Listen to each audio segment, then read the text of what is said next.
इस पार्ट में हम लोग कुछ और रिन्यूएबल एनर्जी सोर्सेस के बारे में बात करेंगे। तो इसी श्रृंखला में हमारा नेक्स्ट रिन्यूएबल एनर्जी है स्मॉल हाइड्रो। स्मॉल हाइड्रो क्या कहलाता है? ये एक प्रकार का हाइड्रो सोर्सेस से यानी वाटर से ही जो है एनर्जी पैदा की जाती है, लेकिन इसकी कोई यूनिवर्सल डेफिनेशन नहीं है। No universal definition.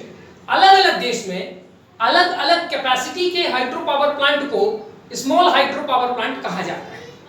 In India, hydro power plants having capacity up to 25 megawatt are called small hydro power plants। तो भारत में ऐसा कोई भी हाइड्रो पावर प्लांट जिसकी कैपेसिटी 25 मेगावाट तक हो, यानी नॉट मोर देन 25 मेगावाट, तो इनको बोला जाता है स्मॉल हाइड्रो पावर प्लांट्स। बाकी दुनिया में जैसे कि अमेरिका की बात करें, कनाडा की बात करें, वहां पर up to 5 megawatt power plant को स्मॉल कहा जाता है, 5 से बड़े को लार्ज कहा जाता है, ठीक है, 500 से ऊपर वाले को मेगा कहा जाता है। तो ऐसे, लेकिन अलग अलग कंट्रीज में कंडीशन अलग है। जैसे ब्राजील में 30 मेगावाट वाले तक को स्मॉल कहा जाता है, चाइना में भी 25 है, ठीक है। कुछ और देश है जहां कुछ और जैसे कि विकसित देश है। तो कुल मिलाकर के हम यहां समझ ये लेते हैं कि जो डेवलप्ड कंट्रीज हैं वहां स्मॉल हाइड्रो की जो डेफिनेशन है वो लिमिटेड है 5 मेगावाट से 10 मेगावाट तक, और जो डेवलपिंग कंट्रीज हैं उनके लिए ये जो क्षमता है ये है 15 मेगावाट से लेकर के 30 मेगावाट तक, और जो और गरीब देश है उनके लिए 30 मेगावाट से 50 मेगावाट तक। तो इंडिया डेवलपिंग कंट्री में है, हालांकि ये भी मैंने एक जनरल क्लासिफिकेशन बताया, कोई यूनिवर्सल डेफिनेशन नहीं है। हम इंडिया को समझते हैं कि इंडिया में ऐसे पावर प्लांट, ऐसे हाइड्रो पावर प्लांट जिनकी कैपेसिटी 25 मेगावाट तक होती है, उनको स्मॉल हाइड्रो पावर प्लांट कहा जाता है, ठीक है। अभी आपको ये याद रखना है कि मार्च 2019 के पहले तक केवल स्मॉल हाइड्रो पावर प्लांट को ही रिन्यूएबल में काउंट किया जाता था और लार्ज हाइड्रो पावर प्लांट को रिन्यूएबल में काउंट नहीं किया जाता था। लेकिन मार्च 2019 में गवर्नमेंट ऑफ इंडिया ने एक नोटिफिकेशन के माध्यम से यह कह दिया कि अब लार्ज हाइड्रो पावर प्लांट भी रिन्यूएबल में काउंट होंगे, और नवंबर 2019 में ओशन एनर्जी को भी रिन्यूएबल एनर्जी में काउंट किया जाने लगा। पहले ओशन एनर्जी को रिन्यूएबल एनर्जी में काउंट नहीं किया जाता था। तो ये जो 2019 मार्च और सितंबर में दो इंपॉर्टेंट डिसीजन रिन्यूएबल एनर्जी के सेक्टर में आए हैं, इससे इंडिया को फायदा ये होगा कि हमारा जो टोटल रिन्यूएबल एनर्जी का जो बास्केट है वो बढ़ जाएगा। तो ये हमने डेफिनेशन समझ लिया। अब स्मॉल हाइड्रो पावर प्लांट की यूटिलिटीज क्या है, क्या फायदा है इसका, इंपॉर्टेंस क्या है? तो इसमें ये क्षमता है, it has potential to provide energy in remote, hilly और आइसोलेटेड एरियाज वेयर एनर्जी और electricity can not be transferred through the conventional method, ठीक है। यानी तार बिछा करके और पूरे खंबे अंबे लगा करके, पूरा सेटअप लगा करके ऐसे हिली, रिमोट एरिया, दूरस्थ एरिया, बिल्कुल अलग थलग पड़ा एरिया, मान लीजिए 500 पॉपुलेशन वाला कोई बस्ती है और वहां पर जो है इलेक्ट्रिसिटी पहुंचाना बहुत मुश्किल काम है, ऐसे जगहों के लिए small hydro power plant is very much useful. India's first small hydro power plant, जो भारत का पहला ही हाइड्रो पावर प्लांट था जो स्मॉल था, दार्जिलिंग में 1897 में लगाया गया था, जिसकी कैपेसिटी 130 किलोवाट थी, बहुत कम। अभी इंडिया के पास जो स्मॉल हाइड्रो है उसकी टोटल पोटेंशियल है 21 गीगावाट, जो कि इंडिया में रिन्यूएबल एनर्जी की टोटल पोटेंशियल का 2% है। इंडिया में रिन्यूएबल एनर्जी का टोटल पोटेंशियल कितना है? 1100 गीगावाट। ये याद रखना, हम लोग पहले से पढ़ चुके हैं, ठीक है। और अगर हम रिन्यूएबल एनर्जी में देखें पोटेंशियल वाइज, तो जो स्मॉल हाइड्रो है वो तीसरे नंबर पे आता है। पहले नंबर पे सोलर, दूसरे नंबर पे विंड, ठीक है। सोलर का कंट्रीब्यूशन कितना है? 60% से ऊपर, विंड 36% के आसपास, और ये 2%, ठीक है। चलिए, तो ये आंकड़े आपको समझ में आए। इंडिया में अभी इंस्टॉल्ड कैपेसिटी कितनी है? इंस्टॉल्ड कैपेसिटी का मतलब अभी कितने मेगावाट जनरेट हम करते हैं स्मॉल हाइड्रो से। तो इंस्टॉल कैपेसिटी है हमारी 4600 मेगावाट, जो कि टोटल रिन्यूएबल एनर्जी टीआरई का 1.3% है, ठीक है। गवर्नमेंट ऑफ इंडिया का टारगेट है कि 2022 तक हम 5 गीगावाट एनर्जी स्मॉल हाइड्रो से जनरेट करेंगे, ठीक है। अब आपको यह ध्यान रखना है कि स्मॉल हाइड्रो के लिए जो नियम कानून रेगुलेशन वगैरह बनाने का काम है वो ज्यादातर स्टेट गवर्नमेंट करती है, ठीक है। सेंट्रल गवर्नमेंट का काम इसमें रिसर्च एंड डेवलपमेंट और टेक्निकल सहयोग स्टेट को प्रोवाइड करना है, लेकिन उसके लिए पॉलिसीज स्टेट गवर्नमेंट ही बनाती है। और भारत के लगभग सभी राज्यों में पब्लिक और प्राइवेट दोनों sector small hydro power plant में इंगेज्ड हैं, ठीक है। चलिए अब देखते हैं इंडिया में स्मॉल हाइड्रो पावर प्लांट की पोटेंशियल ज्यादा कहां पर है और प्रोडक्शन कहां पर है। तो पोटेंशियल के हिसाब से ये 5 राज्य हमने यहां पर लिखा है।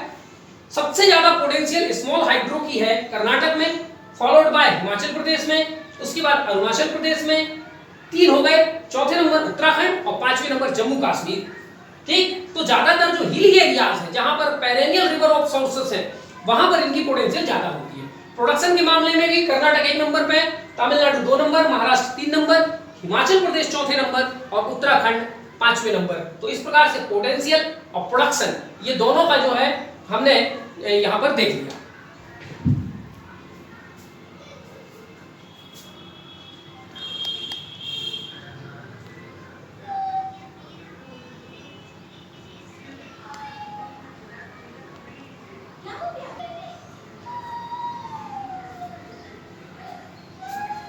अब हम देखते हैं स्मॉल हाइड्रो पावर प्लांट के फायदे क्या हैं, एडवांटेजेस क्या हैं, लाभ क्या हैं।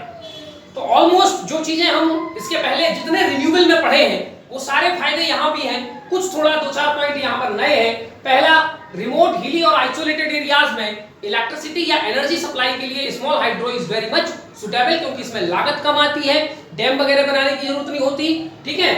दूसरी बात यह है कि जब स्मॉल हाइड्रो पावर प्लांट लगाया जाता है तो उसकी जो लाइफ है वो अदर पावर प्लांट से लगभग 2 गुनी से भी ज्यादा होती है। जनरली एक स्मॉल पावर प्लांट यदि एक बार लगा दिया गया तो 50 साल तक हम उससे एनर्जी पैदा कर सकते हैं। उसका मेंटेनेंस कॉस्ट लो है, उसका रखरखाव कम है, ठीक है। तो दूसरा इंपॉर्टेंट फायदा ये हो गया। तीसरी बात, रिन्यूएबल सोर्सेस ऑफ एनर्जी है, कोई पॉल्यूशन वगैरह नहीं होता, ग्रीन हाउस गैसेस एमिट नहीं करता, एनवायरमेंटल या इको फ्रेंडली है, ठीक है। चौथी बात, कंस्ट्रक्शन ऑफ डैम या बैराज आदि की जरूरत नहीं पड़ती बनाने की, क्योंकि स्मॉल हाइड्रो में जो पावर जनरेट की जाती है वो नदी के बहते हुए पानी से जनरेट की जाती है। पानी को स्टोर करके बहुत ज्यादा ऊंचाई से गिराने की जरूरत स्मॉल हाइड्रो में नहीं होती, ठीक है। तो construction of dam etcetera is not required because most of the small hydro power plants are run of river, यानी बहते हुए पानी, ठीक है। पॉल्यूशन फ्री है, इससे किसी प्रकार का कोई पॉल्यूशन नहीं होता। तो क्लाइमेट चेंज से निपटने के लिए भारत सरकार के लिए एक बहुत इंपॉर्टेंट टूल है और सस्टेनेबल डेवलपमेंट गोल नंबर 13 जिसका टाइटल है कॉम्बैटिंग क्लाइमेट चेंज, तो उसमें भी हमें ये उस लक्ष्य को पहुंचने में हमारी मदद करता है। 6वें नंबर पे, can be operated with irrigation water flowing through irrigation canal. जो छोटे मोटे कैनाल हैं जो इरिगेशन के माध्यम से के लिए जो कैनाल बनाए गए हैं, ठीक है, उस पानी से भी हम स्मॉल हाइड्रो पावर प्लांट बना सकते हैं। 7वें नंबर पे, लो फेल्यूर कॉस्ट या फेल्यूर रेट, सॉरी, यानी इसके असफल होने के चांसेस बहुत कम होते हैं। पावर प्लांट लग गया तो 50 साल तक ऑपरेट होगा, ठीक है, बीच में कहीं कोई इसके असफल हो जाने के चांसेस बहुत कम होते हैं। लो ऑपरेटिंग कॉस्ट, छोटा सा पावर प्लांट होता है, उसको लगाने में भी ज्यादा कीमत नहीं है, फिर उसको मेंटेनेंस करने में भी ज्यादा कीमत नहीं लगती, रिलायबल सोर्स ऑफ एनर्जी है। 8वें नंबर पे, no issues of deforestation, resettlement etcetera, क्योंकि इसके लिए बहुत बड़ा लैंड एक्विजिशन की जरूरत नहीं है।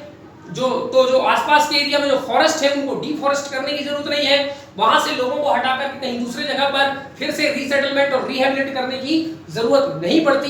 तो पचड़े कम है, झंझट कम है, एनवायरमेंट क्लियरेंसेस वगैरह की जरूरत नहीं पड़ती। तो कुल मिलाकर के ये स्मॉल हाइड्रो जो है खास करके उन क्षेत्रों में जहां पर वाटर की अच्छी खासी अवेलेबिलिटी है, नदियां पर्याप्त मात्रा में है, हिली एरियाज में है, वहां पर इसको डेवलप करना बहुत ही फायदेमंद होता है। चलिए, इस प्रकार से हमने ये स्मॉल हाइड्रो को यहां पर कंप्लीट कर लिया, ठीक है। अब हम देखते हैं जियोथर्मल एनर्जी। जियोथर्मल एनर्जी क्या है? धरती के अंदर जो टेम्परेचर है, हम लोगों ने पढ़ा था ज्योग्राफी में कि धरती में हम लोग जैसे जैसे अंदर जाते हैं तो टेम्परेचर बढ़ता जाता है, फिर एक पर्टिकुलर डेप्थ आती है जहां पर स्टेनोस्फीयर होता है, वहां इतना ज्यादा टेम्परेचर होता है कि जो रॉक्स वगैरह होती हैं वो पिघली हुई अवस्था में। कुल मिला के हमारा जनरल कॉमन सेंस ये है कि अर्थ में जैसे जैसे हम ज्यादा डेप्थ में जाते हैं टेम्परेचर बढ़ता जाता है। अब ये टेम्परेचर अर्थ के अंदर बढ़ने का कारण क्या है? डिफरेंट टाइप के वहां पर रेडियो एक्टिव सब्सटेंसेस अवेलेबल है। इसके अलावा एक लेयर के ऊपर दूसरी लेयर अर्थ की है, इन लेयर्स के कारण प्रेशर पड़ता है अंदर की तरफ, और जैसे जैसे हम धरती पे अर्थ के कोर की तरफ जाते हैं प्रेशर बढ़ता जाता है, और प्रेशर बढ़ने के कारण टेम्परेचर भी बढ़ता जाता है। तो टेम्परेचर बढ़ने के पीछे कई कारण हो सकते हैं, ठीक है। तो heat stored in earth crust is known as geothermal energy. उस एनर्जी को निकाल करके उसके मल्टीपल उपयोग किए जा सकते हैं। मैं आगे आपको बताऊंगा कहां-कहां इस एनर्जी का उपयोग किया जा सकता है। अब जियोथर्मल एनर्जी का वर्ल्ड में हम लोग देखते हैं कि वर्ल्ड में सबसे ज्यादा क्षमता किन देशों में है और वर्ल्ड में सबसे ज्यादा प्रोडक्शन कहां पर किया जाता है, ठीक है। तो जनरली दुनिया में वे देश जो पैसिफिक रिंग ऑफ फायर के आसपास, जहां पर वोल्केनिक एक्टिविटीज, अर्थक्वेक वाली एक्टिविटीज सबसे ज्यादा होती है, वहीं पर गीजर वगैरह जहां पर पाए जाते हैं, वहां पर जियोथर्मल की एनर्जी की सबसे ज्यादा पोटेंशियल पाई जाती है, ठीक है। तो दुनिया में यदि देखा जाए तो दुनिया में ओवरऑल पोटेंशियल कितना है जियोथर्मल एनर्जी का?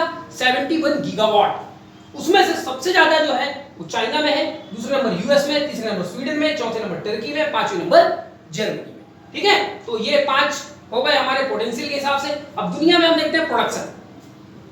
वर्ष 2020 के जून तक, यानी आज की डेट की तक की मैं बात बता रहा हूं, दुनिया में जो जियोथर्मल एनर्जी का प्रोडक्शन है वो है 14 गीगावाट, ठीक है। ये मैं राउंड फिगर में थोड़ा सा बताता हूं, ठीक। अब इसमें से सबसे ज्यादा प्रोडक्शन इस समय कर रहा है यूएसए 3500 मेगावाट, दूसरे नंबर पर फिलीपींस 1900 मेगावाट, तीसरे नंबर पे इंडोनेशिया 1350 मेगावाट, चौथे नंबर पे मैक्सिको 1040 मेगावाट, न्यूजीलैंड 1000 मेगावाट। तो ये सारे कंट्रीज आप देखेंगे, ये सारे कंट्रीज जहां जियोथर्मल एनर्जी का पोटेंशियल या प्रोडक्शन हो रहा है वो Pacific of ring of fire में पाए जाते हैं। यानी ऐसा कोई भी देश जहां पर वोल्केनिक एक्टिविटी की संभावनाएं है, वहां पर जियोथर्मल एनर्जी की संभावनाएं ज्यादा पाई जाती हैं, ठीक है। चलिए, तो ये आपका वर्ल्ड का पोटेंशियल और प्रोडक्शन हो गया।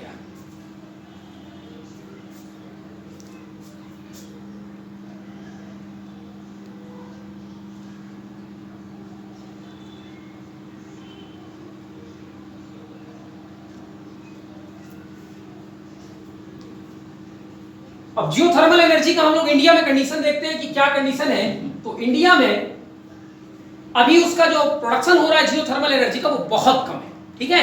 लेकिन ऐसे साइट्स बहुत है इंडिया में जहां से हम जियोथर्मल एनर्जी काफी मात्रा में प्राप्त कर सकते हैं। ऐसे साइट्स को पोटेंशियल साइट्स कहा जाता है, ठीक है। तो इंडिया में जो पोटेंशियल साइट्स है उनकी मैंने यहां पर लिस्ट रखी, लेकिन उसके पहले हम लोग समझ लेते हैं कि इंडिया में जियोथर्मल एनर्जी की टोटल पोटेंशियल कितनी है? 22 गीगावाट, माने काफी है। अगर हम दुनिया में रैंकिंग गिनेंगे अपनी तो तीसरे चौथे नंबर पे आएंगे हम टोटल पोटेंशियल के कंटेक्स्ट में, ठीक है, पोटेंशियल के हिसाब पर। करंट प्रोडक्शन, अभी हम प्रोडक्शन कर कितना पा रहे हैं? 230 मेगावाट, बहुत कम, नेग्लिजिबल, ठीक। जियोथर्मल एटलस ऑफ इंडिया, ये जियोथर्मल एटलस ऑफ इंडिया किसने बनाया है? Geological survey of India.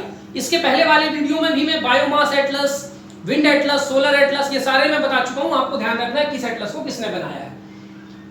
तो जियोलॉजिकल सर्वे ऑफ इंडिया ने इस एटलस में भारत में लगभग 350 ऐसे जगह आइडेंटिफाई किए हैं जहां से गर्म पानी के झरने वगैरह निकलते हैं, माने गीजर वगैरह निकलते हैं या हॉट स्प्रिंग्स वहां पर पाए जाते हैं, और वहां पर जो जियोथर्मल एनर्जी है उसको प्रोड्यूस करने की पोटेंशियल हमारे पास पाई जाती है। तो मैंने यहाँ पर 10 साइट आपको जो इंपॉर्टेंट है मैंने लिख दिए हैं, आपको ये ध्यान रखना है। सबसे इंपॉर्टेंट है जियोथर्मल एनर्जी के कंटेक्स्ट में पुगा वैली लद्दाख में, पुगा वैली लद्दाख। दूसरे नंबर में चुमाथांग वैली, ये भी लद्दाख में है।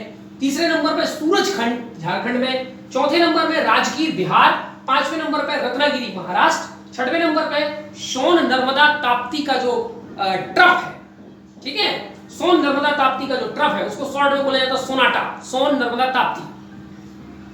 छठवें नंबर पे ये हो गया। सातवें नंबर तपोवन, तपोवन एक जगह है उत्तराखंड में। आठवें नंबर पे बरकेश्वर वेस्ट बंगाल में। नौवें नंबर पे मणिकारण कुल्लू मध्य प्रदेश हिमाचल प्रदेश। और 10वें नंबर पे तातापानी छत्तीसगढ़। और 11वें नंबर पे कैम्बे ग्रैबन, ठीक है, एक ग्रैबन माने वहां पर गड्ढा है, कैम्बे ग्रैबन रिफ्ट टाइप की, गुजरात में। तो ये 11 इंपॉर्टेंट साइट है इंडिया में जहां जियोथर्मल की पोटेंशियल बहुत ज्यादा मात्रा में पाई जाती है। अकेले पूगा वैली में लगभग 5 गीगावाट से ज्यादा का पोटेंशियल अकेले पूगा वैली में पाई जाती है। ठीक है, चलिए अब गवर्नमेंट ऑफ इंडिया ने कुछ टारगेट रखा है कि 2022 तक हम जियोथर्मल एनर्जी 1 गीगावाट पैदा करेंगे और 2030 तक हम 10 गीगावाट एनर्जी जियोथर्मल सोर्सेज से पैदा करेंगे। ठीक है, अब यहां देखते हैं इंडिया में ऐसे कौन कौन से ऑर्गेनाइजेशन हैं जो जियोथर्मल एनर्जी के प्रोडक्शन में इन्वॉल्व हैं। ठीक है, तो organization involve in geothermal energy production: central electricity authority, geological survey of India, Indian institute of technology IIT Mumbai, M का मतलब मुंबई। चौथे नंबर में ONGC हेडक्वार्टर जिसका देहरादून में है, regional research laboratory Jammu and Kashmir, और छठवें नंबर पे national geophysical research institute Hyderabad. ये 6 इंस्टीट्यूट है इंडिया में, ये 6 संस्थान हैं जो कि भारत में जियोथर्मल एनर्जी के बारे में रिसर्च एंड डेवलपमेंट और उसके प्रोडक्शन से संबंधित काम करते हैं। अब एक नोट है, दुनिया का लार्जेस्ट जियोथर्मल पावर प्लांट कहां लोकेटेड है और उसका नाम क्या है? उसका नाम है गीजर्स जियोथर्मल कॉम्प्लेक्स, ये नाम है उस जगह का। ठीक है, यहां पर 22 इकट्ठे जियोथर्मल पावर प्लांट लगे हैं जिनकी टोटल क्षमता 1500 मेगावाट है। ठीक है, और ये अमेरिका में पाया जाता है। ठीक है, तो दुनिया का लार्जेस्ट जियोथर्मल पावर प्लांट ये हो गया। और दूसरे नंबर पे है सीरो पेरेटो जो कि मैक्सिको में है और जिसकी क्षमता 820 मेगावाट है।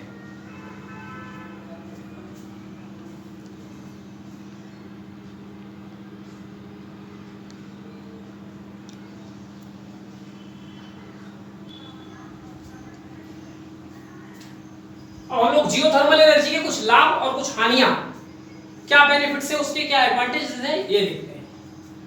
एडवांटेज में पहला ये कि रिन्यूएबल और eco friendly, renewable source of energy है, इको फ्रेंडली है। दूसरी बात, नो फ्यूल इज नीडेड, यानी जियोथर्मल एनर्जी के लिए हमें केवल हीट की जरूरत होती है और वो हीट हमें कहां से मिल रही है? वो हीट हमें अर्थ से मिल रही है फ्री ऑफ कॉस्ट, कोई अलग से फ्यूल हमको इनपुट जो है वो नहीं चाहिए। तीसरी बात, फ्री में अवेलेबल है और रीड भी अवेलेबल है, जब चाहे तब 24 घंटे हमारे लिए अवेलेबल है। चौथी बात, एबंडेंस, पर्याप्त मात्रा में धरती के अंदर जो है वो टेम्परेचर है, उसको हम जब चाहे तब हार्नेस करके और उसको हम यूटिलाइज कर सकते हैं। ये एडवांटेजेस हैं। कुछ डिसएडवांटेजेस भी हैं। Number 1, suitable only for particular reasons, जैसे जहां जहां हमारे यहाँ जियोलॉजिकल सर्वे ऑफ इंडिया ने पोटेंशियल बताया है, हम वहीं पर जियोथर्मल ऑफ एनर्जी को प्रोडक्शन कर सकते हैं। It can not be produced everywhere. ठीक है, तो पहला तो दिक्कत ये है। दूसरी बात ये high initial cost, geothermal power plant लगाने की टेक्नोलॉजी बड़ी रिच है, बहुत ज्यादा पैसा लगता है। ठीक है, इसलिए इसका इनिशियल कॉस्ट बहुत ज्यादा होता है। भारत में 1 मेगावाट का यदि पावर प्लांट लगाना है तो उसके लिए 320 करोड़ रुपए की लागत लगती है। सरफेस इंस्टेबिलिटी, चूंकि धरती के अंदर से टेम्परेचर निकाल रहे हैं तो सरफेस की इनस्टेबल हो जाता है और अर्थक्वेक, वोल्केनिज्म जैसी घटनाएं होने की चांसेस होती है। अर्थ में फ्रैक्चर्स बनने लगते हैं, अर्थ कमजोर हो जाता है और अर्थक्वेक और वोल्केनिज्म के लिए प्रोन हो जाता है। चौथी बात यह है कि जब वहां से हम हीट वगैरह निकालते हैं पंपिंग सिस्टम से, तो उससे कुछ हानिकारक गैसें भी निकलती हैं। ठीक है, जैसे कि कार्बन डाइऑक्साइड है, मीथेन है। ठीक, तो वो गैसें हमारे एनवायरनमेंट के लिए भी ठीक नहीं है। तो ये इसके एडवांटेज थे और ये डिसएडवांटेज थे। अब हम लोग आगे देखते हैं जियोथर्मल एनर्जी के एप्लीकेशंस क्या क्या हैं।